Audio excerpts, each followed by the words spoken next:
Good morning, doctor. How are you doing today?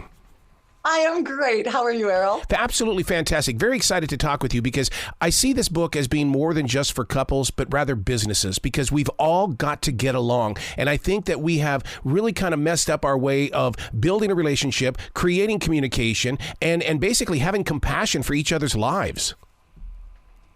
I agree. And in a business, so there's a little bit of a different shoe you're wearing. The components of a healthy conversation, the things you need to think about before you step in are paramount. And I've done a lot of business consulting, so it makes sense. It creeps through in my book. When we talk about the title, Speaking with the Heart, I'm a transition walker. I really do get into setting my intentions and things. Is this what the book is about? It's about getting to know who is living in your heart so that other people can like you. Well, absolutely. What a beautiful, beautiful awareness. And also so that you can like yourself. Yeah. Now, there's also the place that some people might not like you. And that's okay. And how do you deal with it? Hopefully your partner will. But if you don't start with loving yourself, you don't really have that much to offer anybody else. And so I want to make certain we start from that place. And then also realize if you don't want to be around me, I gotta figure this out, or we got to look at what are we doing here. And I love the way that you put focus on having patience with your romantic life. I mean, I think the word patience is we live in this Amazon world where we want it in 2 days or we're going to complain. And I think we treat love that way too. I want my love right now. Give me my love. Yes, it's very microwavable. And the best things are marinated. Yes. The best things, are rich and deep and have lots of flavor. And there's a huge difference if you cook with fresh herbs and dehydrated. Mm-hmm. It's the same thing with love. And I say give quick too. Give quick little pecks and little presents and little sweet little messages. But you want to make certain deep down inside, you're feeling cared for. You're feeling as much as can be understood. You're feeling partnered. And so there's all these important conversations that couples don't have. How can I care for you when you're scared? What do you want when you're angry? Yeah. What's the best thing when you're triggered? Am I helping you when you're anxious? What do we do when your mom goes off the rails? There's all these conversations. Am I loving you well? One of the things I tell people is a little bit before bedtime at night, ask your partner, is there any place that I've missed you today? Oh. Yeah, right? Or is there anything I wasn't aware of that you want me to be aware of? And then listen and then give back to them and then say, thank you so much for sharing that with me. I don't ever want you to feel missed any full day in our relationship. And then say, where did I love you the most? Yeah. Where did you feel the most cared for? Because that way, going forward, you will not have a day where you can't say, I was intentional in my love. I tried to clean up anything I needed to clean up. Yep. And I really wanted to make certain I was loving my partner well. Wow. That's bliss. That's bliss. And then to know that my partner really tries to come through every single day, tries to correct where I don't feel close. Yep. How glorious would that be? Wow. That is so close to the mantra that I live by, because I in my daily writing, I asked the question, are people happy to see you? And I said no. And then I asked the question, why not? Because they want to be seen. They are happy that I am seeing them. And now you just gave that a real solid foundation of, okay, when I say this to somebody, they're going to understand it because you're talking about it and you wrote about it in Speaking with the Heart. And it's going right off of what you're saying. You're saying, I want to love you. Yes. How am I doing that well? It's one thing for me to say, love me like this, love me like this, love me like this. And, and I'm going to need to tell my partner some of those things. But we all want someone to say, how can I love you? Mm-hmm. How can I do this even better for you? We all want to be cared for. Mm-hmm. We all want to be important. And we have to ask ourselves, am I making my partner important? And in your beautiful awareness, you share that. I'm wanting to be kind, fun, happy, pleasurable for people to be around because then they feel better. That's right. And the key to that is the other, not just ourselves, because then we become selfish and self-indulgent. Do you think that the rise in separations and divorce with 50 to 90-year-olds is because people have forgotten to listen to their partners? Yes. Yeah. Listen, care, We forget that it's a gift to be in a God, relationship. isn't that the truth?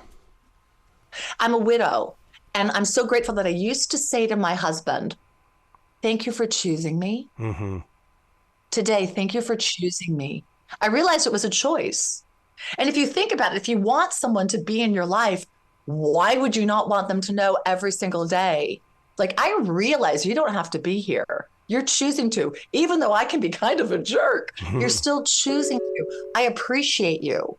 I respect you. I ask couples to say to each other at the end of the day, where did I love you best? Where did you feel the most cared for?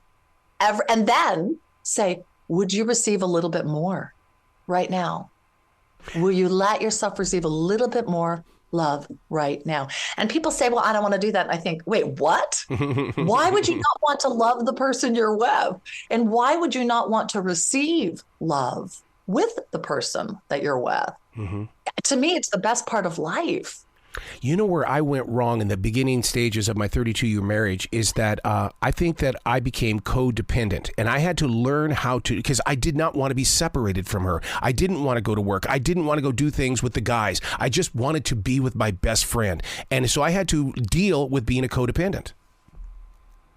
Well, and it's not as much fun being homeless with your best friend as it is as having, a table and a bed. So it's a beautiful thing to want to be together all the time. But then there comes the question of, am I caring for you? Right. Am I helping you have a better life? Mm-hmm. Am I concerned about what you want as well? Is it best for you to be around me all the time? And the answer is probably no. Sometimes I need to see my girlfriend. Sometimes I need to go to the gym. Sometimes I need to see my mom. We do need to go to work. Plus, when you have entrances and exits, you can miss the other. During COVID, people forgot this. And so I would tell my clients, I want you to close that door. That's the office door. And when you come out, I want you to be excited like you're walking through the front door to your partner. Hi, how'd work go? Because we lost the newness. And that's one of the most beautiful parts of a relationship. Oh my gosh, I missed you. Can I have a hug? Can I have a kiss? Because it starts it once again. Here's a new page in our relationship. Hello, how are you? Oh, I have to go now. I'm going to miss you. I'm going to carry you in my heart until I see you again. What a beautiful thing, right? I got to ask you a question. Are you a radio person? And the reason why is because everything that you're talking about and writing about is thinking about who's receiving what you're bringing. Because that's the way radio people are trained. Who is she? How old is she? Where is she? And how many kids does she have? I mean, you are all about who is receiving. And I'm not a radio person in the sense that I'm a therapist and I'm an author and I'm a writer and a speaker. But I love doing podcasts. Yeah. And this is what psychotherapy is. What is it that you need? What's not working? How do I help you figure out what you can do differently? What's a different outcome you want to have? So there's a lot of crossover. And so when people said you should do podcasts, it was incredibly comfortable because it feels like what I do so much of the time. But we just don't have some big issue we're having to deal with. We get to talk about the fun things. Do we base love on a lie? Oh, share more. In other words, it's like, do we fall deeper in love because we know that there was a little white lie that could have been shared? All of a sudden, you don't want to deal with that, or maybe you need to start asking the questions of why. First of all, why did it even happen? And then let's grow together so it doesn't happen again. Because I'm really addicted to awareness, and I want to know what led up to it. What were the triggers, and was it based on a lie? See, now you know what kind of a daily writer I am. I ask really weird questions. Yeah, that is a very unique question. I would say that would depend upon the individual because some people are very, very honest and congruent. Sometimes also we're not aware that we're not aware. And then we'll come back and say, you know what, I told you this? It is so not true. Please forget everything I said. I just read this paper and it's this. But yet there's a place to ask yourself, if there is a lie there, it's not love. Mm-hmm. Mm-hmm. Because if there's a lie there, I'm not caring about you. And there's a part of me that I'm disowning myself from really recognizing. Yeah. And I'm believing on some level that you won't receive me with my truth. Now, here's the part that's really mucky, and this is what I see in my office a lot. That might not be true. Maybe if you were to tell me the truth, I'd say, frustrated, irritated.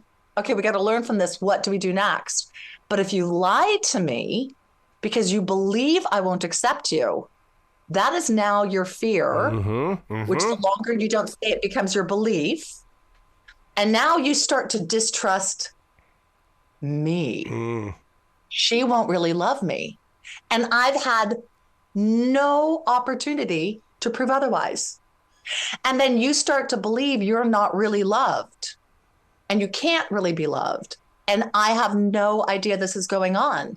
So you create a lie in the relationship, which I'm not aware I'm a part of, and you're viewing me negatively. And maybe I would have loved you completely.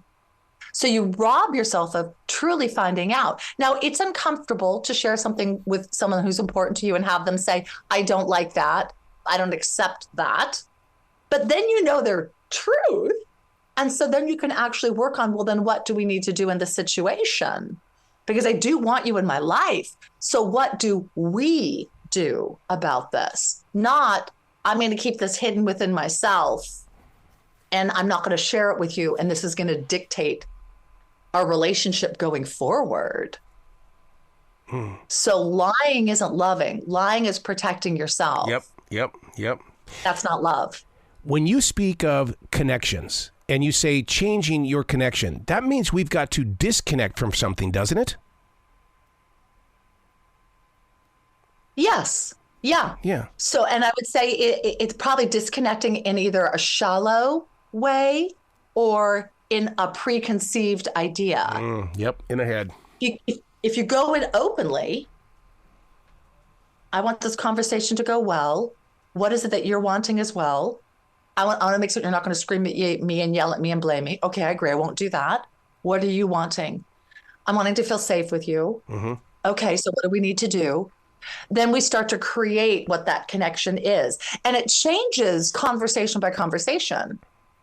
I used to call my husband when I have a tough day at work and I'd say, just tell me you love me. Yeah. And he'd say, baby, what's wrong? And I'm like, oh, just tell me you love me. And then he'd say, why do you not know that I do? I'm like, oh, would you just tell me that you love me? And he'd say, I love you. I'm like, thank you. And I'd hang up. There was one time I picked up the phone and he said, I love you. And I said, thanks, sweetheart. I love you too. And I hung up. And then I went, stop. Picked up the phone, called him back. And I said, that was really sweet. Oh. And he said, you didn't need it right now, did you? And I said, no, I didn't. But I want to receive it. So what we need in connection is not always the same. Sometimes our need is really deep. I'm scared. I'm fearful. I'm overwhelmed. Sometimes it's light. Like, just be here with me. Yeah. And the beauty of relationship is keeping it fresh. Right now, what do you desire with me in this moment? How are you going to feel close to me right now? And we don't think about that. Yeah, we're all good. And he knows I love her. It's all fine. Yep. I mean, that's okay. I just like to create a little bit more in relationships. I like people to feel loved and loving and in love. And so for people who are emotionally centered, that's the kind of experience I love having. And so that's what I share.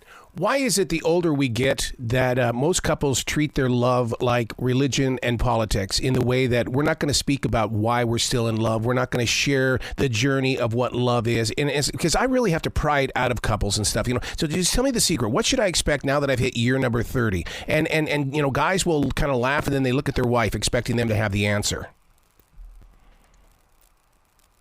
Well, to me, that would say that they're in a place where they're kind of accepting what it is, which I'm not saying you aren't to do, but there's a different place in having a conscious and an intentional relationship.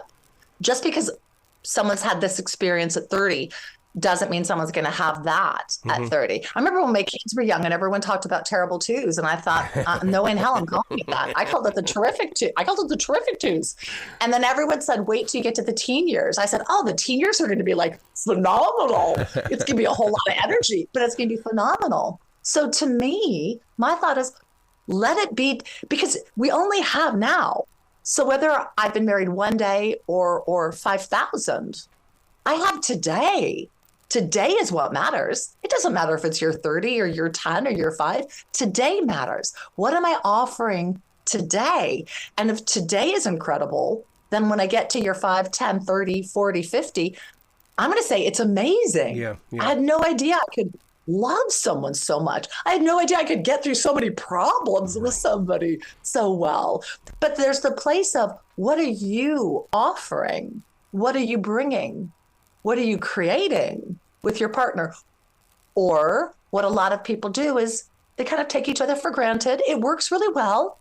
We're good roommates. We're good partners. We do life together well. And I hear that, I'm like, awesome. You want to have fun? Do you want to feel alive? And the people who are like, yeah, those are my people. Those are my people. A lot of couples get married because they feel like that, oh, I'm a certain age, I should be married right now, so they get married. And it's almost like they walk into the relationship predicting that, okay, even if we get divorced, it doesn't matter, I got married. It's couples like, because I'm a mobile DJ and I do a lot of weddings, of course, I'm worried about every single couple that I spin music for because I want them to last forever. Yeah.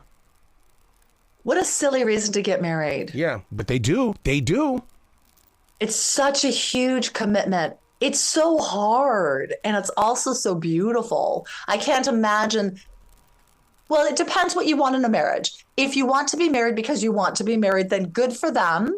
And then the expectations or the thoughts or their ideas of what marriage are going to be different. We got married.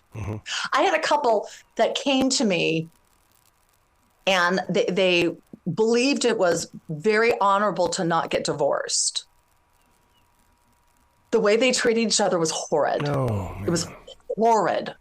And so I said to them, that piece of paper is not more important than the way you treat each other. The reason that you're saying it's honorable to stay married is not because of the piece of paper. Right. It's because of the intention and the vow that goes with it. So don't stay for a piece of paper. Stay because you're committed to caring and loving and honoring the other person. And I think there's lots of layers to why people get married. I would hope before you do, you've had some really beautiful talks with your partner. I talk about having a mission statement as a couple. I think it's beautiful. A beautiful thing to have. Yeah. Who are we as a couple? What do we represent? Why are we even doing this? And I know when we'd have a big decision to make in our life, I would go look and see if it fits the mission statement. And if it was way off, I'm like, we can't do it because this is going to take us to a whole different place. Yeah. But really, businesses have it. Why don't you have it in your relationship? I mean, if people want to get married casually, go ahead. That's up to them.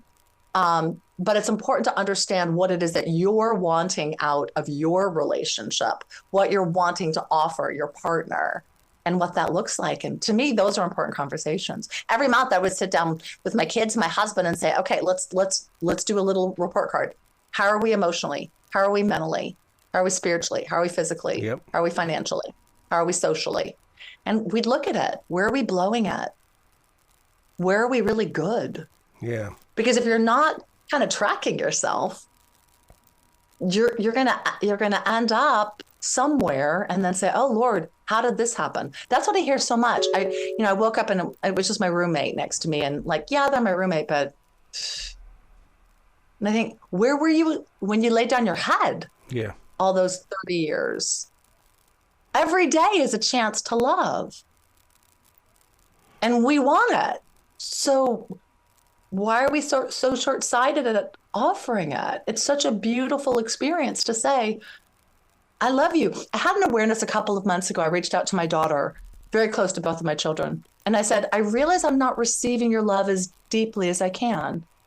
And she said, whoa, Mom, that's huge. What happened for you to figure out that? And I said, nothing. I've just realized I can receive love deeper than I'm letting myself. And I bet I can give love deeper than I've been letting myself. She said, am I going to feel it? I said, yeah. So when we get together, I look in her beautiful, beautiful blue eyes, and she just looks at me in mine, and we kind of go, like, yeah, it's beloved. Yeah. It's beloved. And I don't know, to me, why would you not want to get to a place of belovedness with your partner? Right. You've got to come back to this show, doctor. You've got to come back to this show. I'd love to. Okay. I'd love to. You be brilliant today, okay? Thank you. Thank you for the time. Appreciate it.